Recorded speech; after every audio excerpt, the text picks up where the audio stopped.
There she is right there. She's jawing with fans. She mad because her boo. Coming in, number 14, DeWanna. Imagine stepping onto the court and being met with a wave of boos so loud it drowns out the announcers. That's what DeWanna Bonner faced when she returned to Indianapolis. But why? What triggered the fans to turn on a six-time All-Star? And how did the Fever deliver a win that had everyone talking? This is more than just a game, it's personal. Fans don't just boo for no reason, and with DeWanna Bonner, the backlash didn't come out of nowhere. Her boo thing got disrespected by the booing on DeWanna Bonner. Oh, the legend, my goodness. I think she handled it well. I don't understand, Let's talk about why Fever fans felt so let down. When Bonner signed with Indiana in February 2023, it was a big moment. A six-time All-Star, known for showing up in the clutch and having 2 WNBA championships under her belt, joining a team with budding talent like Caitlin Clark and Aaliyah Boston? Expectations were through the roof. The Fever hadn't made the playoffs in 7 years, so this signing was supposed to mark a new chapter. Bonner's leadership was supposed to guide them to success, or at least into contention. Before we move on, I'd like to ask you a small favor. If you appreciate this content, please take a second to like this video and subscribe to the channel.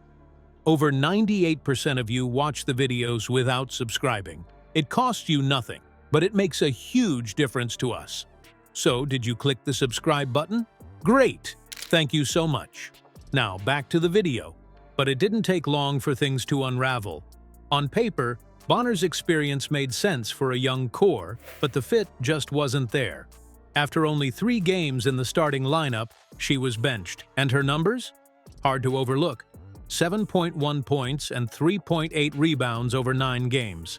Compare that to her usual performance. She hadn't averaged under double digits in scoring for 15 straight seasons. Her shooting percentage was barely over 34%. For a big-name, high-paid player earning $200,000, that kind of drop was almost shocking. Fans weren't just upset. They felt blindsided. Then came the tipping point. Bonner didn't finish the season. Instead, she requested a trade, citing personal reasons, and stepped away from the team. The Fever tried to find her a trade partner but struck out, eventually waiving her weeks later. From the fans' point of view, it felt like she gave up. She came in with all kinds of promises as a veteran leader, but to them, it looked like she quit. On the team, on the fans, on everything they had bought into. So when Bonner returned to Indianapolis with the Phoenix Mercury, the reaction was brutal. DeWanna Bonner comes in, she gets booed by Fever fans, and I said, oh shit, here we go. They booed her. She didn't say a word to the crowd. People talk some trash to her, but... Because after the game, we'll probably hear from Alyssa Thomas talking about how racist Indiana Fever fans are. Fans chanted "quitter" when she walked on the court. Every boo seemed to echo the disappointment they felt watching a former star's role fizzle out. This wasn't just frustration over performance, it hit deeper. The legend that plotted her way out of town so she could play with her friend, to play in an opposing fan base's arena. It's supposed to stress you out. Let's set the table for these comments from Kaylee Copper, because she's the one that went after the fans. As though Bonner let them down in a way a stat sheet could never explain. The boos started early, but the Fever didn't flinch. This game wasn't just any matchup, it was a statement. DeWanna Bonner had returned to Indianapolis with the Phoenix Mercury, and the fans made sure she heard their frustration.